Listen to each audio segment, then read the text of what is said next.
This is Yogesh Popat, and today again we are here with a very interesting topic which is basically related to grade 11, that is the derivation of equations of motion by calculus method. We know the three equations of the kinematics which is applicable for uniformly accelerated body. When the acceleration of the body becomes constant, these three equations are very much helpful, which relates the different parameters of motion like final velocity, initial velocity, displacement, constant acceleration and time. So today we are going to discuss about the calculus part, how to derive it with the calculus method. In the previous classes we would have studied with the graphical method, how to derive the three equations of kinematics for uniformly accelerated body by graphical method. So today we are going to discuss it with the calculus method, starting with the very first equation, that is V is equals to U plus AT. In all the derivations, the symbols will have their usual meanings, like V will always indicate final velocity, U will always indicate initial velocity, A will always indicate acceleration, that will be constant, T will always indicate time, S will always indicate displacement. Starting with the topic, first equation is V is equals to U plus AT. This is the first equation. In the graphical method also you would have started this with calculating the acceleration. You must have drawn this graph. This is U and this is V and this is T, and you would have calculated the slope of this graph. The slope of velocity time graph gives the acceleration. So in this calculus method also we have to start with the definition of acceleration.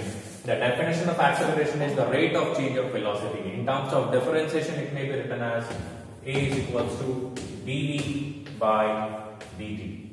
This is the definition of acceleration, rate of change of velocity. How we pronounce this part, differentiation of velocity with respect to time. This we had a discussion on the calculus part when we had a discussion on the calculus method, how to find out the integration and differentiation of x to the power, and then in that case we had a discussion on this part. So acceleration is the rate of change of velocity, that is A is equals to dV by dt.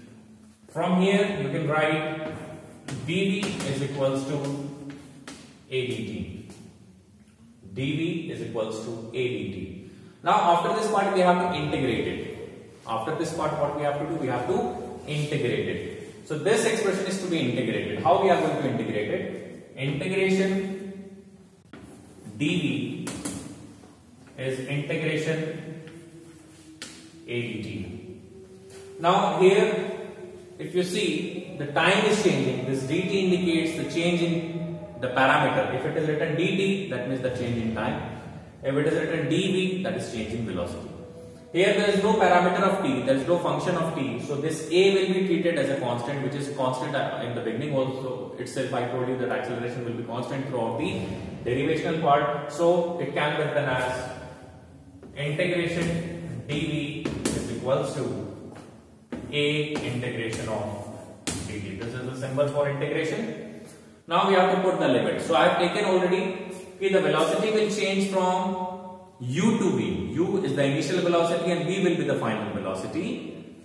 So this will be U and this will be V. That means the velocity is changing from U to V. Lower limit is U, upper limit is V. And time duration you may take it as T1 to T2 or from 0 to T2.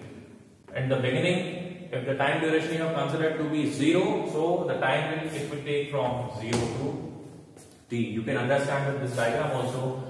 When we started analyzing the journey of a body, we have taken the initial velocity to be U, and at this point if the velocity becomes V, at the beginning of the analysis we have taken time 0, and at this point if you have taken time t. So velocity is changing from U to V and time is changing from 0 to t, so the same limit I have kept here. Now what will be the integration of dV, which is a very basic formula of integration. The integration of dV is V.